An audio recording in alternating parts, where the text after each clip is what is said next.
Family kicked me out on my birthday. Now they're trying to claim my new home as a family asset.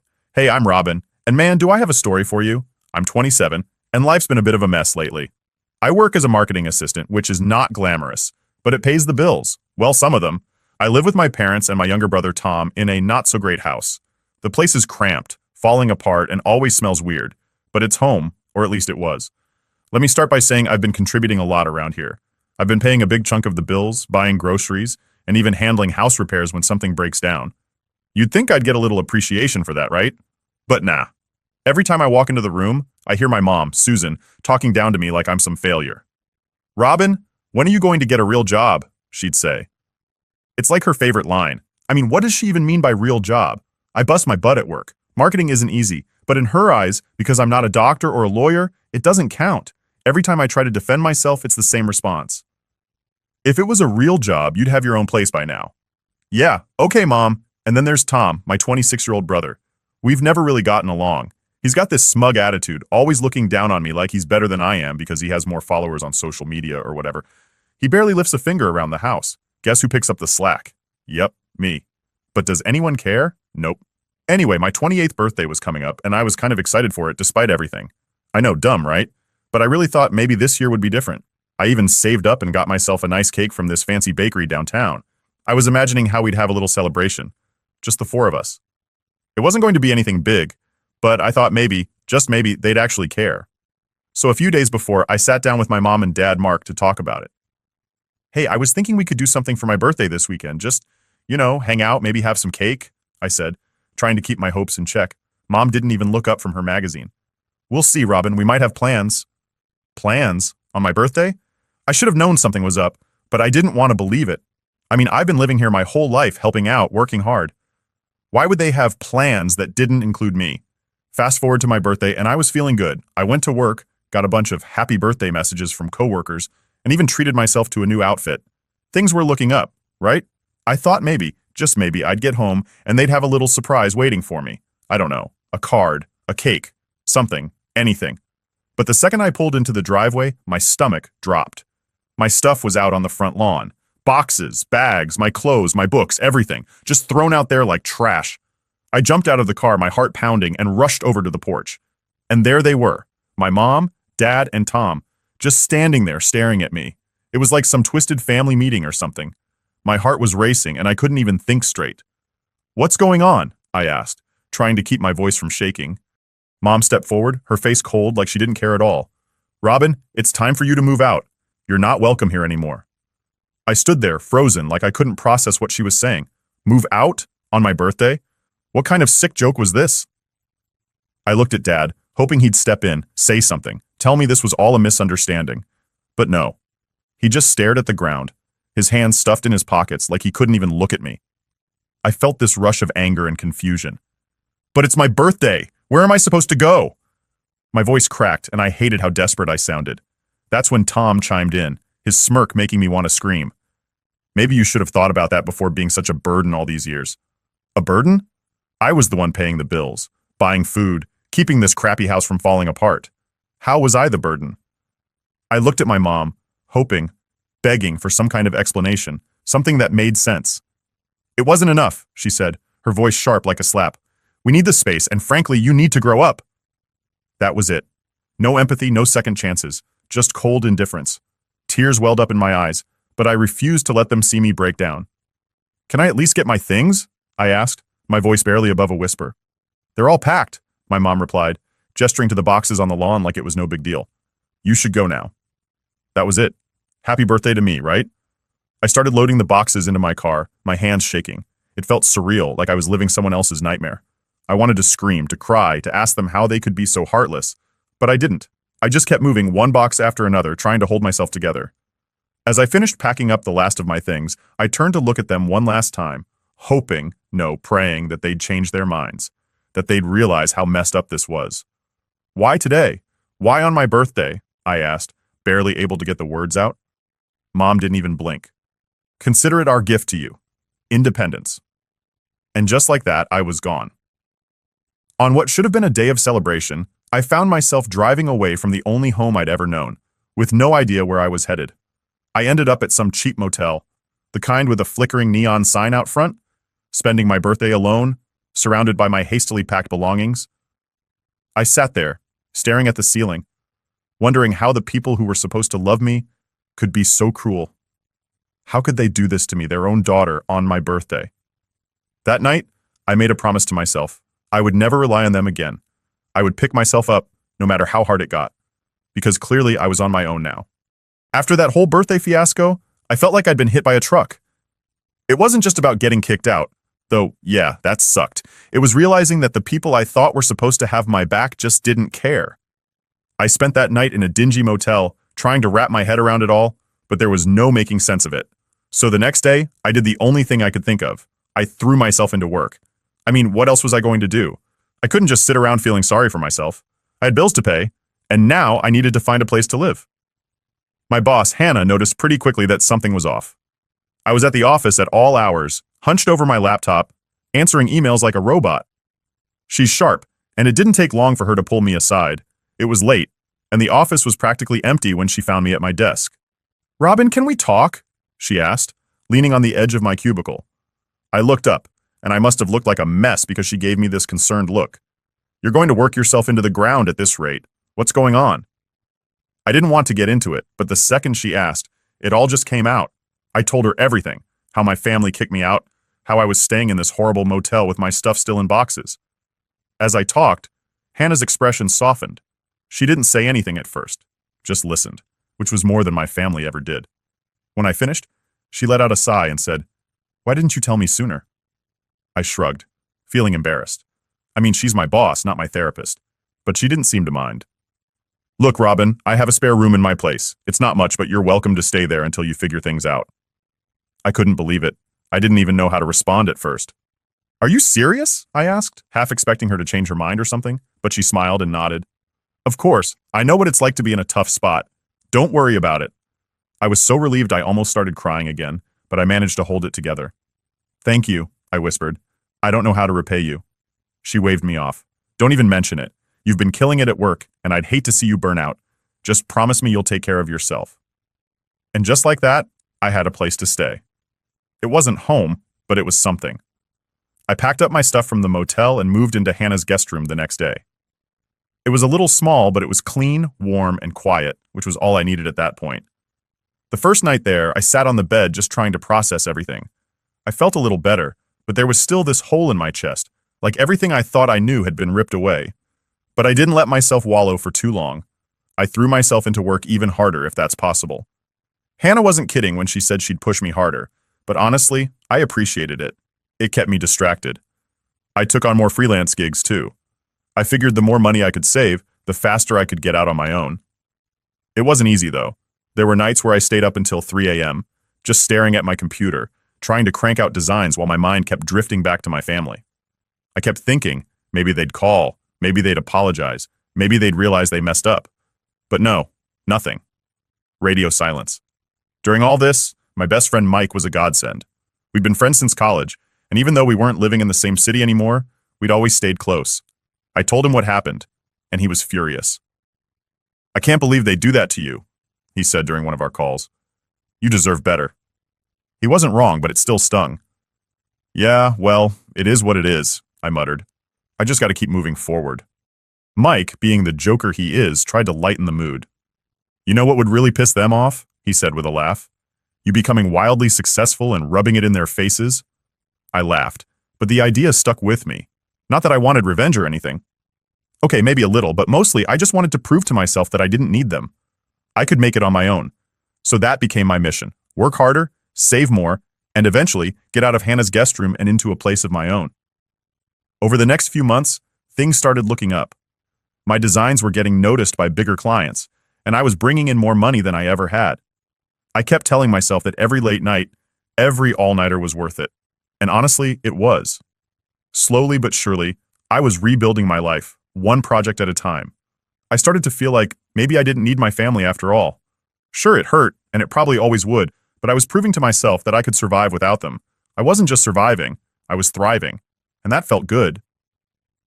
One day, Hannah pulled me into her office with this huge grin on her face. "Robin, I've got some good news," she said. "How does a lead designer sound to you? With a raise, of course." I was speechless.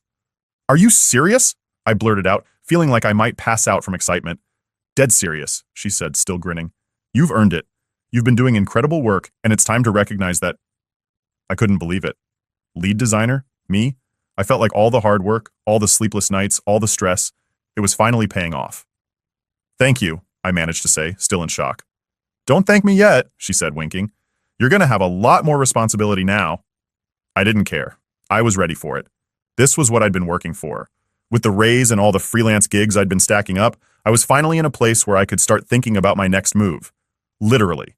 I wasn't going to stay in Hannah's guest room forever, and now I could actually start looking for a place of my own. But the thing was, it wasn't just about the money or the job. It was about finally feeling like I was in control of my life again. For so long, I'd felt stuck. Stuck in that house with my family, stuck in their expectations of me, stuck in their judgment. But now I was free. I was making my own decisions, building my own life, and no one could take that away from me. I was finally moving forward, and it felt damn good. A few weeks after I got promoted to lead designer, I was finally starting to feel like I had my life together. I'd been working nonstop, saving money, and I was even thinking about getting my own place soon. Things were really looking up for me. But of course, right when you think everything is going smoothly, life decides to throw a wrench in the gears. It started one random Wednesday afternoon. I was in the middle of working on this big project when my phone buzzed. I didn't think much of it, just figured it was an email or something. But when I glanced at the screen, I saw the name I least expected. Tom. My brother. The last person I wanted to hear from. For a second, I just stared at the phone. Part of me didn't want to answer it. I hadn't heard from Tom or my parents since they kicked me out on my birthday, and honestly, I didn't miss them. But curiosity got the better of me, and I picked up. "Hey," I said, trying to keep my voice neutral. "Robin, it's me," Tom replied, his voice quieter than usual. It wasn't his usual cocky tone, which threw me off. "I know it's you," I said, a little annoyed. "What do you want?" There was this long pause on the other end, and for a moment I thought he'd hung up. But then he spoke again, and I could hear the hesitation in his voice. I need help." I raised an eyebrow, not believing what I was hearing. Tom? Needing help from me? The same brother who stood there and watched while my stuff was thrown out onto the front lawn? "Yeah, right. I don't know what to tell you," I replied, already feeling the anger bubbling up inside me. "You made it pretty clear I'm not part of the family anymore." He let out a sigh. "Look, I know things have been rough, but this isn't about that. It's about Dad. He lost his job, and Mom's spending is out of control. I can't afford school anymore." There it was, the real reason for the call. It wasn't about me or making amends or even caring about what happened. It was about money. It was always about money. I bit my lip, fighting back the wave of emotions that hit me. Part of me wanted to tell him off, to remind him how they treated me, to hang up and never look back. But another part of me, a small stupid part, still felt that pull of obligation. They were my family after all. Or at least, they used to be. "So let me get this straight," I said, my voice sharper than I intended. "You're calling me now, after months of silence, because you need money?" "It's not just about the money," Tom said quickly. "We're in a bad spot, Robin. You know how Mom is? She's been spending like crazy, and Dad? Well, he's not exactly doing great without a job.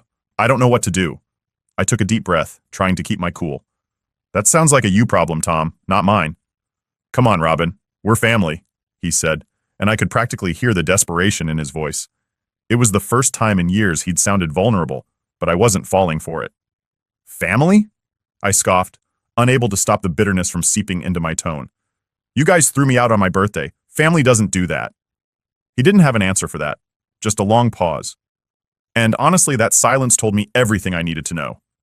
"I'm done being your backup plan," I said, my voice firm. "You and Mom and Dad made it pretty clear where I stand with you all. Don't call me again." Before he could respond, I hung up. My hand was shaking slightly as I set the phone down on my desk. I felt this strange mix of anger, sadness, and relief. It felt good to stand up for myself, to finally put my foot down and say no. But at the same time, it sucked that it had come to this.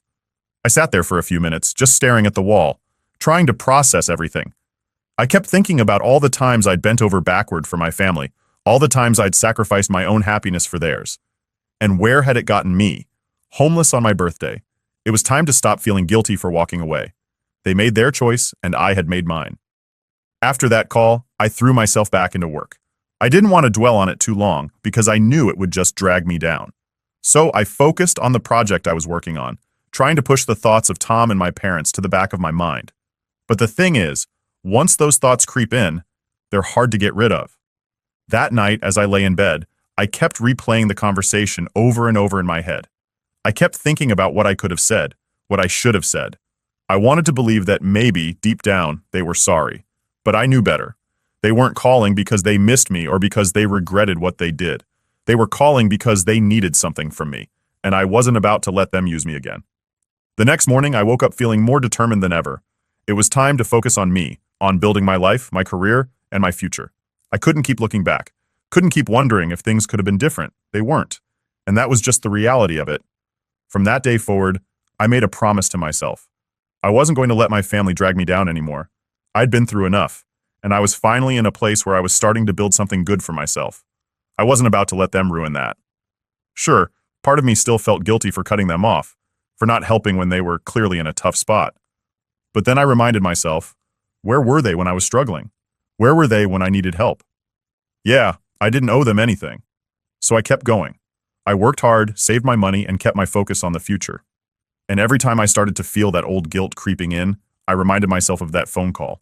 They made their bed, and now they had to lie in it. I wasn't going to be their safety net anymore. And honestly, it felt good to finally be free. I finally saved up enough to buy a really nice apartment, and it's honestly the best thing that's happened to me. I was in the middle of a project, knee-deep in designs and completely focused, when the doorbell rang. At first, I thought it might be a package or something. I'd been ordering a bunch of stuff for work, so I didn't think twice about it. But when I checked the security camera, I froze. There, standing on my porch, were my parents, and Tom. My stomach did this weird flip, and I felt like someone had punched me. They hadn't reached out since that call from Tom weeks ago.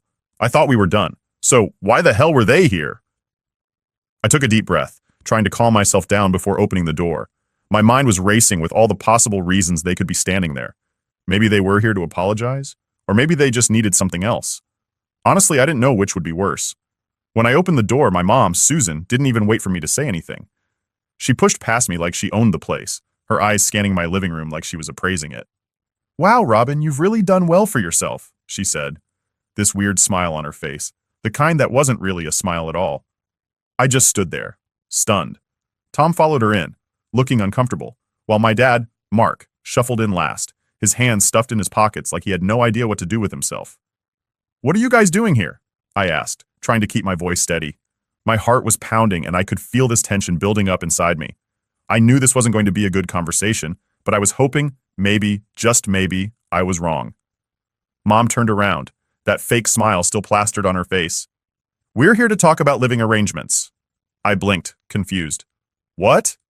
Dad cleared his throat, and for the first time since they'd arrived, he spoke. "We think it's time for the family to be back together." I almost laughed. It was so absurd, so ridiculous that for a second I thought they were joking.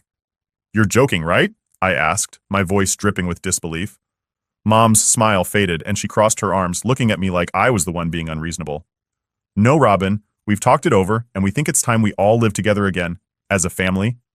I stared at her, speechless. This had to be some kind of prank. "After everything that's happened? After you kicked me out on my birthday and now you want to move in with me?" Tom, who had been silent until now, chimed in with his usual smug tone. "Come on, Robin, don't be so dramatic. That's all in the past." I felt my blood boil. "All in the past? You guys threw me out on my birthday? You left me with nowhere to go, no support, nothing, and now you want to just waltz back into my life like nothing happened?" Mom's expression hardened. "We gave you the push you needed," she said, her voice cold. "And look how well you've done because of it. You should be thanking us." I couldn't believe what I was hearing. They were trying to take credit for my success? For everything I'd worked my ass off for? So what? You think you can just show up, claim credit for my hard work and what? Move in here? This is my home, not yours. Dad, trying to play the peacemaker, stepped forward. "Robin, be reasonable. We're struggling right now. You have all this space and we thought it'd be nice to be together again." I shook my head, my frustration building with every word they said. "You're only here because you need something. You didn't care about me when I was struggling, and now you expect me to help you? That's not how this works." Mom's face twisted with anger. "We're your family, Robin. We sacrificed for you. Everything you have is because of us." I couldn't hold back anymore. "Sacrificed? What exactly did you sacrifice, Mom? You kicked me out. You didn't help me when I needed it most. You threw me away like I was nothing. And now you think you're entitled to my success? To my home? She opened her mouth to argue, but I wasn't done. I've worked hard for this. I've built this life for myself with no help from you. You don't get to walk in here and claim anything. Tom rolled his eyes. God, Robin, stop being so selfish. We're just asking for a little help. That word, selfish, set me off. Selfish? I snapped. You want to talk about selfish? How about you all throwing me out of the house, leaving me with nothing? How about showing up here now, demanding that I give you a place to stay because you've screwed up your own lives? That's selfish, Tom, not me. Dad stepped forward again, his voice softer, almost pleading. Robin, please. We're just asking for a chance. I took a deep breath, trying to calm the storm raging inside me. No, you don't get to do this. You don't get to use me anymore. Mom's eyes narrowed. Fine. If you want to be difficult, we'll take legal action. We have rights, you know. I couldn't believe what I was hearing. Legal action? On what grounds?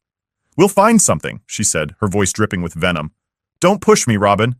I let out a bitter laugh. Go ahead, try. But let me tell you something. This is my house and you have no right to it. You're not moving in. Not now, not ever. They didn't say anything for a moment. I could see the anger and frustration building in their faces, but I didn't care. I wasn't backing down. Finally, I walked over to the front door and opened it wide. Get out, I said, my voice steady. Now. They hesitated for a moment, but I stood firm, waiting for them to leave. Mom huffed, shooting me a look full of hatred before marching out. Dad followed her, looking like he wanted to say something, but he didn't. And then Tom, who just shook his head in disbelief, walked out without another word. As soon as they were gone, I closed the door and leaned against it, taking a deep breath. My heart was still racing, and my hands were shaking, but I felt this weird sense of relief, like a weight had been lifted off my shoulders. I wasn't going to let them take advantage of me anymore. Not now. Not ever. After I kicked my family out of my house, things got quiet again. I'm not going to lie, it was a relief. For the first time in a long time, I felt like I had control over my own life, like I wasn't constantly waiting for the other shoe to drop. But deep down, I knew that wasn't the end of it. My mom had thrown out that threat about legal action, and even though I didn't think she had anything to stand on, I couldn't shake the feeling that they weren't done trying to weasel their way back into my life. A few days later, I got a call from Mike. He's one of my closest friends, and lucky for me, he's also a lawyer. I had mentioned the whole situation to him in passing, but I hadn't gone into all the details. Now that my family had crossed the line, I figured it was time to get some real advice. Hey, Robin, Mike said when I answered. You free to talk? I've been thinking about your situation. Yeah, sure, I replied, suddenly feeling a bit anxious. What's up? I've been looking into your parents' situation a bit more, he said, his tone getting more serious. I know you mentioned that they've been struggling financially and you're worried they might try something shady. Well, I did some digging and it turns out they're in deeper trouble than you thought. My heart sank. I didn't want to hear this, but I knew I needed to. What do you mean? I asked. There's a history of financial issues, Robin. Tax problems, debt. It's not just that your dad lost his job and your mom's been overspending. They've been digging themselves into a hole for years. And now that you've made it clear they can't rely on you, they're getting desperate. I sat there, processing what Mike was saying. My mind flashed back to my mom's smug threats, her talking about legal action, her entitlement to what I'd worked for. It made sense now. This wasn't just about needing help. They were trying to find a way out of their own mess, and they saw me as their way out. So, what do I do? I asked, feeling the familiar weight of stress settling on my shoulders. Mike was quiet for a second before answering. Well, first off, you need to protect yourself. They might not have much of a case to try and take anything from you, but people do stupid things when they're desperate. We should file for a restraining order to make sure they can't harass you anymore. You've got enough evidence of their behavior, those threats, them showing up at your house. It's time to take some legal steps. A restraining order. That sounded extreme, but at the same time, I knew it was the right move. My family had already shown they didn't respect my boundaries, and if they were desperate enough to keep pushing, I needed to protect myself. I'll do it, I said, feeling a sense of resolve. Let's file the restraining order. Mike talked me through the process, and within a few days we had everything in motion. It wasn't just about stopping them from coming to my house. It was about finally drawing the line. I wasn't going to let them drag me into their mess. I had worked too hard to get to where I was, and I wasn't about to let their issues derail my progress. As all of this was happening, I noticed something strange. I started getting weird messages from mutual acquaintances, people who knew my family but hadn't been in touch for a while. They were vague at first, but then it became clear. My parents were spreading lies about me. Apparently, I had abandoned them when they needed me most. I was selfish and ungrateful for not helping out after everything they'd done for me. It was laughable, really. The same people who kicked me out on my birthday were now trying to play the victim card. I couldn't believe it. But at the same time, it pissed me off. I had worked so hard to rebuild my life, and now they were trying to tear it down by turning people against me. I called Mike again, letting him know about the rumors. "What should I do?" I asked, frustration clear in my voice. "Honestly, don't engage with it," he said. "These people don't know the full story, and your parents are banking on the fact that you'll get defensive and try to explain yourself. Don't give them that satisfaction. We'll handle this in court if it gets that far, and trust me, you've got nothing to worry about." It wasn't easy taking Mike's advice. My first instinct was to blast the truth to anyone who would listen, to tell them how my family had treated me and why I had every right to cut them off. But the more I thought about it, the more I realized Mike was right. I didn't owe anyone an explanation. I knew the truth, and that was enough. Weeks passed, and the legal proceedings moved forward. Mike was a beast in the courtroom, and when the restraining order was finalized, I felt this huge weight lift off my shoulders. My family couldn't come near me, and if they tried to pull any more stunts, they'd be in serious legal trouble. But that wasn't the end of their problems. Remember those financial issues Mike had mentioned? Well, it turns out they were worse than we thought. After some more digging, Mike found out that my parents had been dodging taxes for years. They'd been hiding money, falsifying documents, and now the IRS was on their tail. It was almost poetic, watching the mess they had made for themselves unravel right in front of them. As much as I wanted to feel bad for them, I couldn't. They had brought this on themselves. They had made their choices, and now they had to deal with the consequences. I wasn't going to be their savior anymore. One day after everything had settled down, I sat in my living room, staring out the window and thinking about everything that had happened. It was strange feeling this sense of closure. I had spent so long feeling trapped by my family's expectations, by their manipulation and guilt trips, and now, for the first time, I felt free. Mike called later that night to check in. "How are you holding up?" he asked. "I'm good," I said, and for the first time I actually meant it. "It's been a crazy ride, but I'm good." "You did the right thing, Robin," Mike said. "They made their choices, and you made yours. Don't let them make you feel guilty for protecting yourself." I smiled to myself. He was right. I had stood up for myself, and I wasn't going to feel guilty for it. For too long, I had let my family control how I felt, how I acted, and now I was finally in control of my own life, and that felt damn good.